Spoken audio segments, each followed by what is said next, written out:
কলিজার টুকরা যুবক ভাইরা, সবার ঘরে ঘরে ঈদের আনন্দ, কিন্তু দুজাহানের বাদশা, অর্ধ জাহানের বাদশা ওমর রাদিয়াল্লাহু তাআলা আনহুর ঘরে কোনো ঈদের মার্কেট নাই।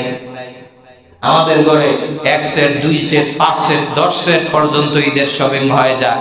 তো অর্ধ জাহানের বাদশা ওমর রাদিয়াল্লাহু তাআলা আনহুর ঘরে ঈদের কোনো মার্কেটই নাই। কেমন অবস্থা ছিল?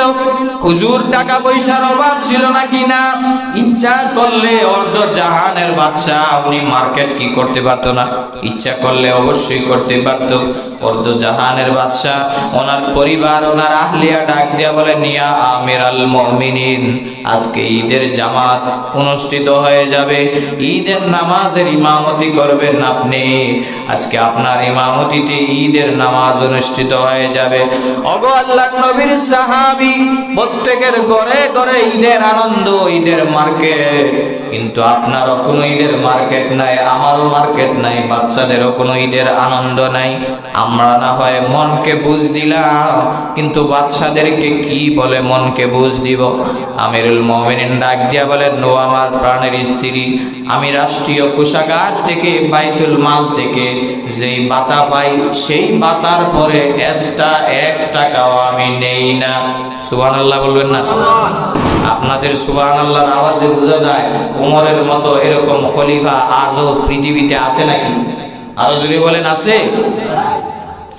ওমর রাদিয়াল্লাহু আনহু ডাক দিয়ে বলেন, ও প্রাণের স্ত্রী, আমি রাষ্ট্রীয় কোষাগার থেকে বাইতুল মালের নির্ধারিত বাতা থেকে 1 টাকা বেশিও আমি নেই নাই।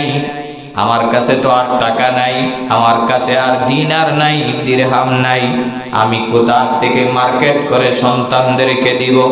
এমনি স্ত্রী ডাক দিয়া বললেন, প্রাণের স্বামী আমার, আপনার বাইতুল মালের অর্থমন্ত্রীকে আপনি বলেন আগামী মাসের অগ্রিম বেতন দেওয়ার জন্য। অ্যাডভান্স বেতন নেন আপনি, অ্যাডভান্স বেতন নিয়ে আপনি মার্কেট করেন, বাচ্চাদের মুখে কমপক্ষে হাসি ফোটান। এমনি খলিফাতুল মুসলিমিন ওমর রাদিয়াল্লাহু তাআলা আনহু ঐতিহাসিকগণ লেখেন, একটা চিরকুট লিখলেন।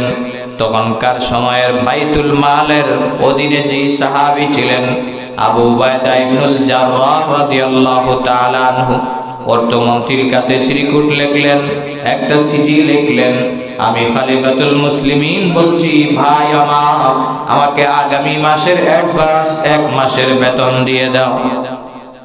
এমনি অর্থমন্ত্রী আবু উবাইদা ইবনুল জাররাহ রাদিয়াল্লাহু তাআলা আনহু খলিফাতুল মুসলিমিন ওমরের চিঠি পাওয়ার পরে উনি কান্নায় বিভোর হয়ে গেলেন। চিন্তা করলেন, আহারে, যিনি অর্ধ জাহানের বাদশা, ওনার ঘরে মার্কেট নাই, ওনার ঘরে শপিং নাই, ওনার ঘরে ঈদের কোনো নতুন জামা কাপড় নাই, 12টা তালি যুক্ত জামা লাগায়া ওমর রাদিয়াল্লাহু তাআলা আনহু ঈদের নামাজ এবং জুমাতে খুতবা দিতেন। সুবহানাল্লাহ। তাদের নতুন জামা ছিল না, কিন্তু আল্লাহর সাথে কালেকশন ছিল, নবীজির সাথে কালেকশন ছিল, ভালোবাসা ছিল। তাইসের মসজিদ ছিল না, খেজুর পাতার চাউনির মসজিদ ছিল, কিন্তু সরাসরি আল্লাহর সাথে তাদের সম্পর্ক ছিল। চিৎকার দিয়ে বলেন আল্লাহু আকবার। খলিফাতুল মুসলিমিন ওমর রাদিয়াল্লাহু তাআলা আনহুর চিঠি পাইয়া বাইতুল মালের সাহাবী আবু উবাইদা ইবনুল জাররাহ কান্নায় বিভোর হয়ে গেলেন। আর ডাক দিয়া বলেন, আল্লাহ, যিনি আজকে অর্ধ জাহানের বাদশা, ওনার ঘরে এমন অবস্থা, উনি এত সতর্ক, উনার এত ভয়, জাহান্নামের আগুনের এত ভয়, আল্লাহর ভয় ওনার অন্তরে এত বেশি, আমরা তো এখনো ওনার দ্বারে কাছে যাইতে পারি নাই। এমনি আবু উবাইদা ইবনুল জাররাহ তারপরেও সিটির অপর পৃষ্ঠায় লিখলেন, ওগো ওমর রাদিয়াল্লাহু তাআলা আনহু, আপনি আমার সাথে সরাসরি সাক্ষাৎ করেন। খলিফাতুল মুসলিমিন চলে গেলেন বাইতুল মালের দায়িত্বদিন সাহাবী আবু উবাইদা ইবনুল জাররাহ রাদিয়াল্লাহু তাআলা আনহুর সাথে সাক্ষাৎ করলেন। আবু উবাইদা ইবনুল জাররাহ বললেন, আসসালামু আলাইকা ইয়া নবীর সাহাবী, ওগো আল্লাহর নবীর সাহাবী, আপনাকে সালাম, সম্ভাষণ, ঈদ মোবারক। ওগো নবীজির সাহাবী, ও অগর্দ জাহানের বাদশা, আপনি যে আমার কাছে আগামী 1 মাসের অ্যাডভান্স বেতন চাইলেন, আমাকে 2টা কথার উত্তর দেন। 2টা কথা যদি উত্তর দিতে পারেন, আমি আপনাকে 1 মাসের বেতন দিয়ে দিব। 1 নাম্বার কথা হচ্ছে, আপনি যে আগামী 1 বছর বাঁচবেন, 1 মাস যে বাঁচবেন, এটার কোনো গ্যারান্টি আছে নাকি? সুবহানাল্লাহ বলবেন না? আবু উবাইদা ইবনুল জাররাহ রাদিয়াল্লাহু তাআলা আনহু ডাক দিয়ে বলেন, ইয়া আমিরাল মুমিনিন, আপনি আগামী 1 মাস বাঁচবেন, এটার কোনো গ্যারান্টি আছে নাকি? উমর রাদিয়াল্লাহু তাআলা আনহুকে দ্বিতীয় নম্বরে প্রশ্ন করলেন, ইয়া আমিরাল মুমিনিন, 2 নাম্বার প্রশ্ন হচ্ছে, আপনি যে আগামী 1 মাস গদিতে থাকবেন, জনগণ আপনাকে নামাইবে না, এটার কোনো গ্যারান্টি আছে নাকি? 2টা প্রশ্ন। কেমন সাহাবীদের ভিতরে কেমন চিন্তা ছিল, কেমন আমানতদারিতা ছিল, চিন্তা করেন। যে আপনার তো হায়াতের গ্যারান্টি আছে নাকি? হায়াতের তো গ্যারান্টি নাই, ক্ষমতায় থাকারও গ্যারান্টি নাই। আজকাল 1 বছর 5 বছরের চেয়ারে বসলে মনে করে 41 সাল 100 সাল গদি আর ছাড়বো না, মৃত্যু আর হবে না, আজরাইল আর কাছে আসবে না, আমার বাবার দেশ, আমার দেশ আমিই চালাবো, মন চাইলে আর চেয়ার থেকে নামবো না, এরকম সরকার আছে না নাই? আরো জোরে বলেন, আছে না নাই?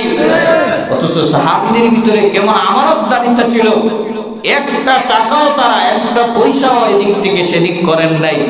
ওমর রাদিয়াল্লাহু তাআলা আনহু অর্ধ জাহানের বাদশা, উনি চাইলে বাইতুল মাল থেকে করতে পারতেন না? কাজ আছে না?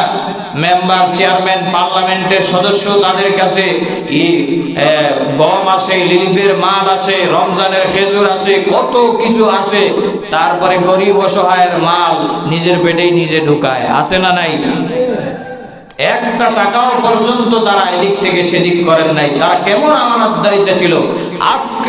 আজকার যুগেও যদি ওই আবু উবাইদা ইবনুল জাররাহর মতো গভর্নর থাকতো, খলিফাতুল মুসলিমিন ওমর রাদিয়াল্লাহু তাআলা আনহুর মতো শাসক থাকতো, আজ বাংলার ঘরে কোনো মানুষ অসহায়, অনাহারে, দুঃখী অবস্থায় থাকতো না। চিৎকার দিয়ে বলেন ঠিক না বেঠিক? এই জন্য